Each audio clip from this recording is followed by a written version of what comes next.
สวัสดีท่านผู้ชมทุกทางเลยเนาะโอเควันนี้มาอยู่กับข่อยเนาะจอนนี่นะหรือว่าแจ็คกี้แมนชาแนลเนาะโอเควันนี้ข่อยซิมาเล่นเกมไหมครับพ็อกเก็ตเอดิชั่นเวอร์ชัน1.1.0เนาะโอเควันนี้ข่อยซิมารีวิวแมปเนาะหรือว่าแอคออนเนาะโอเคนี่เนาะที่เพิ่นสร้างขึ้นมาเป็นแมปเนาะคลิปนี้เป็นรีวิวแมปเนาะเป็นแมปแล้วก็มี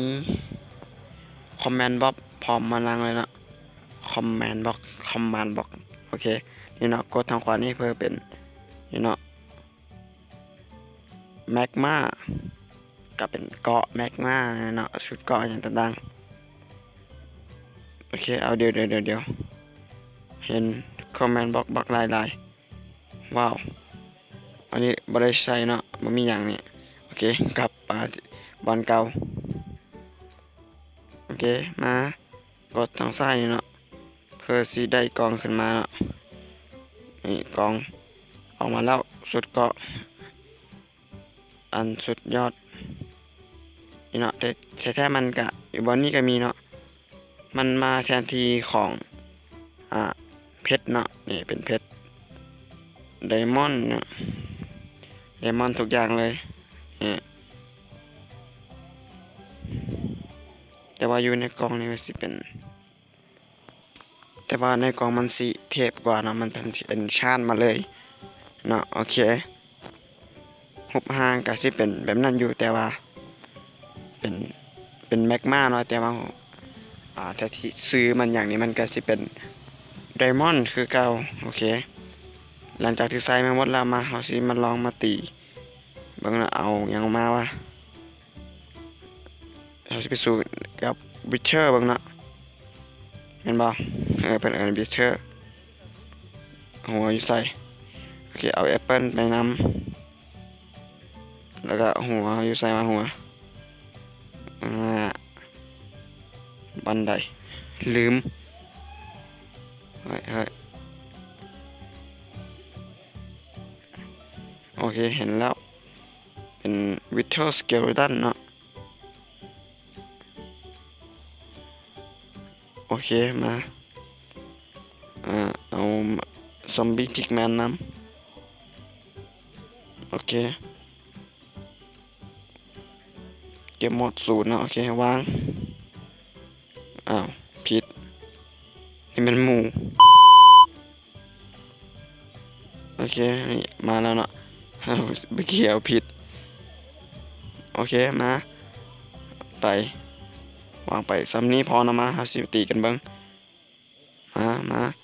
มากระทืบมันลุมเฮาเลย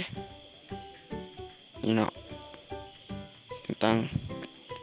ดาบอย่างพิกแอคแมกมาโซเวลแมกมาพิกแอคแมกมาแอคเนาะขวานเอาไว้อ่อนช้ามากระทืบเลยโอ้ดีเท่านึงปิวไปบักไก่ปิวไปพูนแต่ว่าใช้ขวานตีสิตายหมดในเทือเดียวเนาะเพราะว่าแห้งกว่าในปกติกับขวานกับดาบกับขวานสิแห้งกว่าเนาะโอเคตีลองนี่ตีเบิ้งบ่ตายเนาะนี่เบิ้งพิกแอคดีกับบ่ตายเจอขวานไปตายหมดโอเคดับเครื่องมาลายโอเคมาเฮาสิมาสร้างวิเทอร์บ้างเนาะสู่วิเทอร์สิเป็นยังไงวาง1 2 3โอเคเดี๋ยว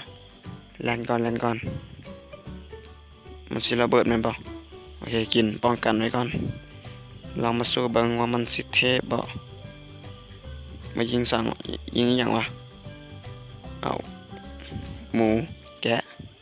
โอเคอยู่ใส่ม้าตีร้อยนี่โอ้ลงดินไปเรื่อยๆเขาก็ล้มมันตีอย่างเดียวปล่อยนี่โอเคว้าวลงมาโคตรลึกโอเคตีไปเรื่อยๆยังบ่ตายเอาเจอพิกแอคบ่แม่นแอคขวาน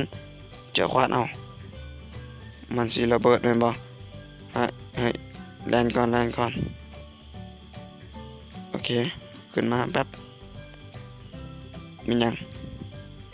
อ้าวตายแล้วคือนึกว่าหยัง